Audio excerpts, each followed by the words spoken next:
कक्षा 9 भौतिक विज्ञान क्रम में बताए गए गति के समीकरणों को रेखीय गति के समीकरणों को रेखीय गति के समीकरण को जी के पदों में व्यक्त करना।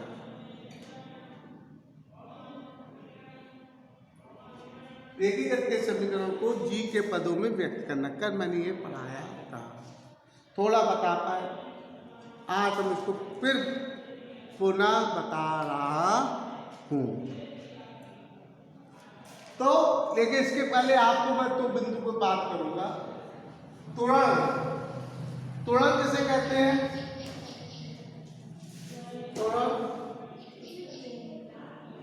पहले किसी वस्तु के वेग परिवर्तन की दर को त्वरण कहते हैं। ये मैं बता चुका हूं, वेग परिवर्तन की दर को त्वरण कहते हैं। अब इसमें एक होता है मंदन त्वरण, मंदन त्वरण। तो मंदन त्वरण में जब किसी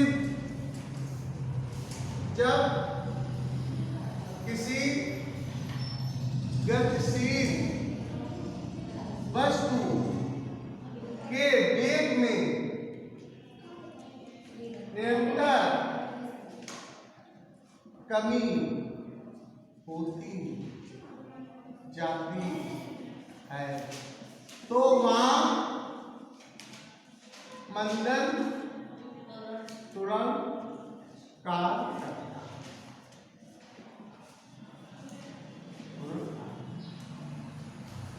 ठीक इसी प्रकार से कुरुत्ति त्वरण होता है। कुरुत्ति त्वरण की परिभाषा क्या है? जब किसी मुक्त रूप से स्वतंत्र होता है, जब कोई वस्तु मुक्त रूप से नीचे की ओर गिराई जाती है तो वस्तु पृथ्वी द्वारा वस्तु में लगाए गए बल को गुरुत्व बल कहते हैं और वस्तु में उत्पन्न त्वरण को पृथ्वी त्वरण कहते हैं। ये मैंने अब देखिए,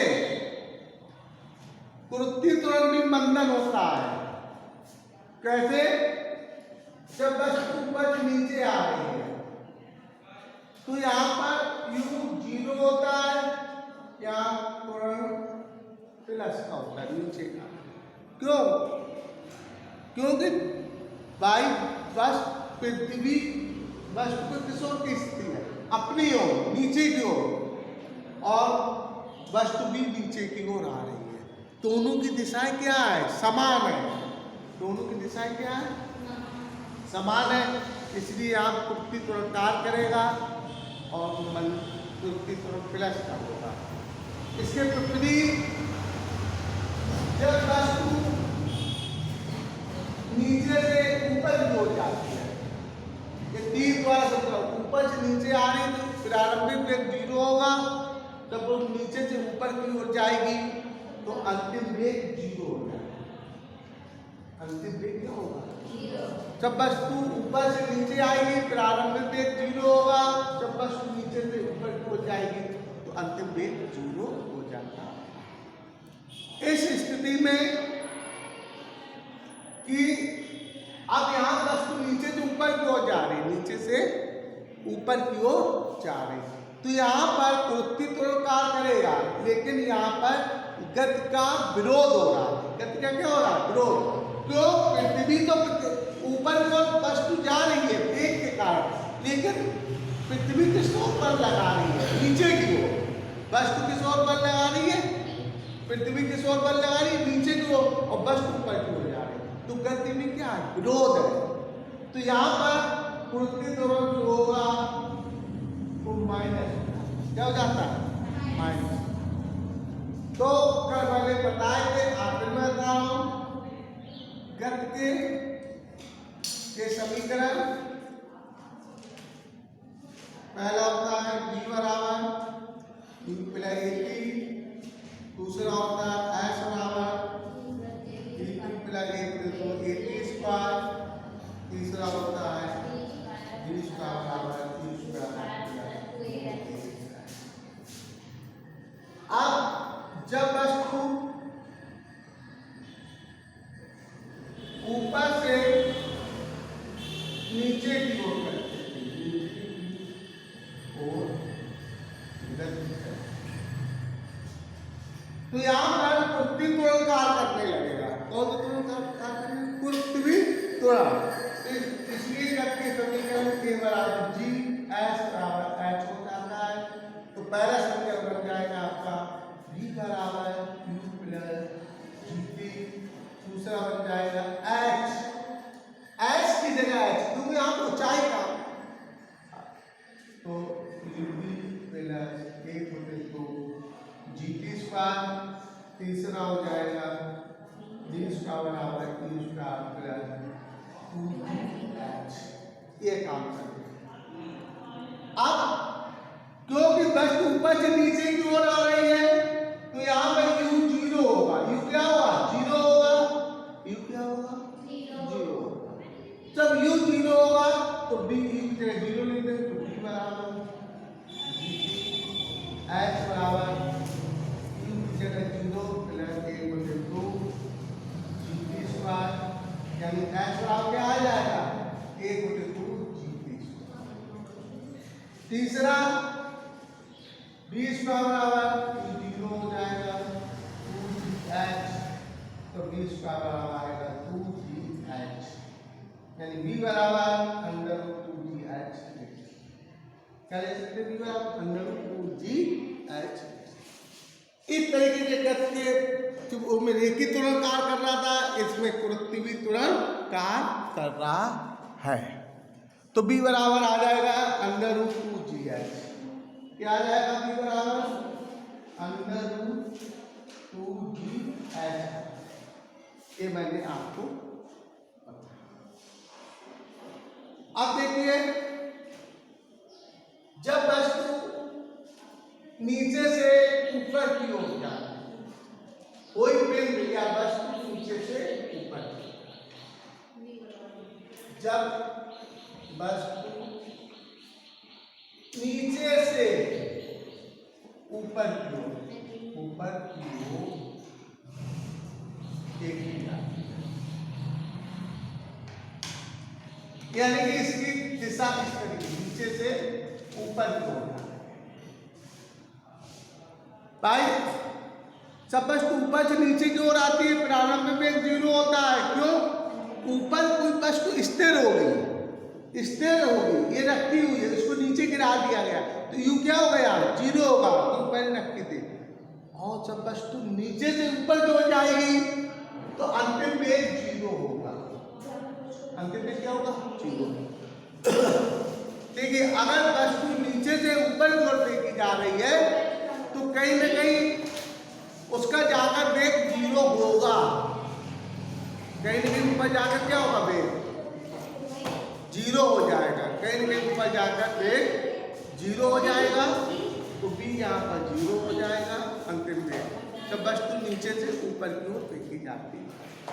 तो इस तरीके से क्या प्रथम समीकरण होता है कि b बराबर u प्लस जीटी, s बराबर u प्लस जीटी स्क्वायर, तीसरा होता है b स्क्वायर बराबर u स्क्वायर 2gh। अब यहाँ पर एक जगह माइनस जी होगा और h की जगह h होगा, मंदन त्वरण कार्य करेगा। मैंने बताया मंदन त्वरण कार्य करने लगेगा। तो पहला समीकरण हो जाएगा b बराबर, अरे हम a लिख रहे थे, a 2as के हो गए। अब इसका हो जाएगा b बराबर माइनस जी होगा, दूसरा हो जाएगा x की जगह h आ जाएगा ut, g एक जगह माइनस जी होगा, बंधन एक बटे दो जीटी स्क्वायर बन जाएगा, तीसरा बनेगा b स्क्वायर बराबर u square minus 2gh। -2GH हो जाएगा। मंदन त्वरण कार करेगा, जब अष्ट नीचे से ऊपर की ओर जाएगी तो वहां पर मंदन कृत्ति त्वरण कार करेगा। और अगर यहाँ पर बी अंतिम डेट 0 होगा, पक्का है तीनों में, तो पहला समीकरण होगा 0 बराबर u माइनस GT, तो यहाँ u बराबर आ जाएगा GT पहला। दूसरे में हमारा इसमें दूसरा यही रहेगा, क्यों? इसमें बी है ही नहीं है। तीसरा बी की जगह 0, u स्क्वायर माइनस 2GH, तो u स्क्वायर बराबर 2GH, तो u बराबर हो जाएगा 2GH। इस तरीके से तीनों स्थितियां परिवर्तित हो जाती हैं। ये आपके सामने चक्रवृत्ति त्वरण कार्य करता है, ये आपको क्लियर कर लेना चाहिए।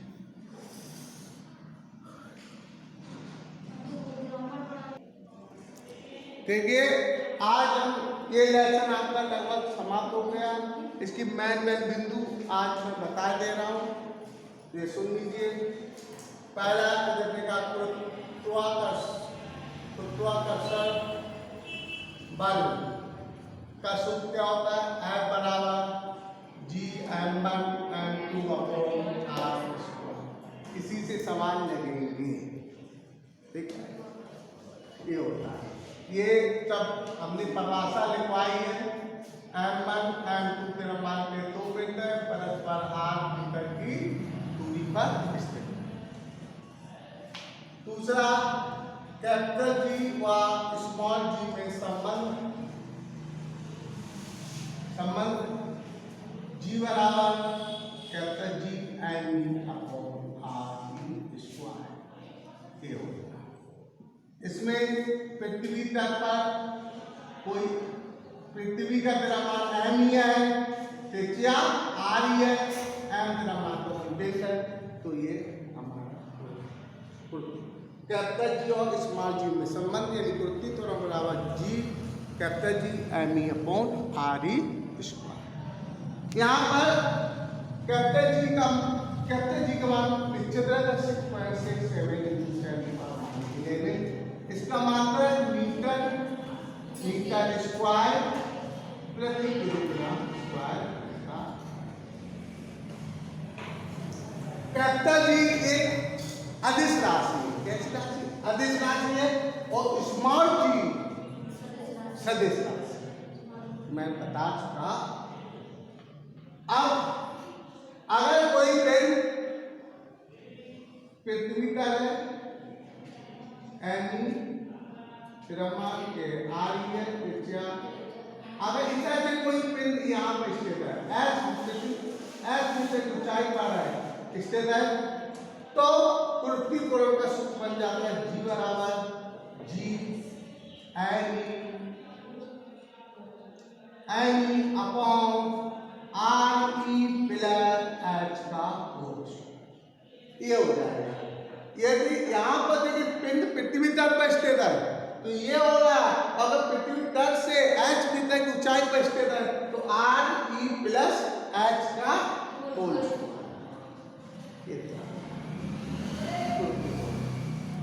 इसके बाद मैंने कल लिखवाया था चंद्रमा पर कृत्ति त्वरण पृथ्वी के पृथ्वी त्वरण का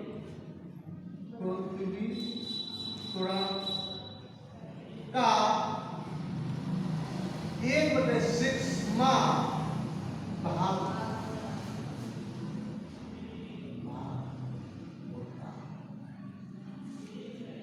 चंद्रमा में जो कृत्ति त्वरण होगा वो पृथ्वी के कृत्ति त्वरण का 1/6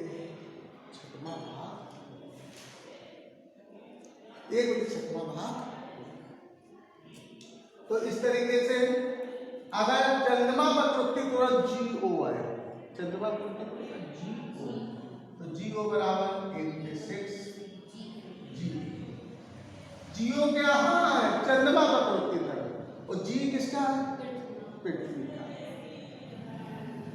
पृथ्वी का, पृथ्वी, जो मैंने आपको बताया। इस तरीके से ये सब फार्मूले आपके सवालों में आएंगे। किसमें आएंगे? सवालों में आएंगे। कुर्ती त्वरण मैंने तमाम बार बताया, रेखी त्वरण, मंदन त्वरण, फिर मैं बता मंदन त्वरण कहाँ पर वेग गतिशील वस्तु का वेग कम हो रहा होगा, घट रहा होगा, वहां पर मंदन त्वरण का होता है। मंदन त्वरण का होता है वहां पर ए का मान -a लिया जाए। क्या लिया जाएगा? -a। अगर कोई वस्तु विरामावस्था में है, विरामावस्था मतलब होगा प्रारंभिक वेग 0 होगा। प्रारंभिक क्या होगा? 0 होगा। ये मैं आपको ये सब बता चुका हूँ। ये आप लोग नोट कर लें, इनको पढ़ें। कल से मैं सवाल लगवाने के प्रयास करूँगा। किताब आप लोगों को अगर कुमार मित्र की किताब हो तो लेते आए, कुमार मित्र की किताब हो तो लेते आए, और कुमार मित्र की किताब को आंख के प्रश्न खोल के बैठे तो उसको लगवा दूँगा सवाल। ठीक है।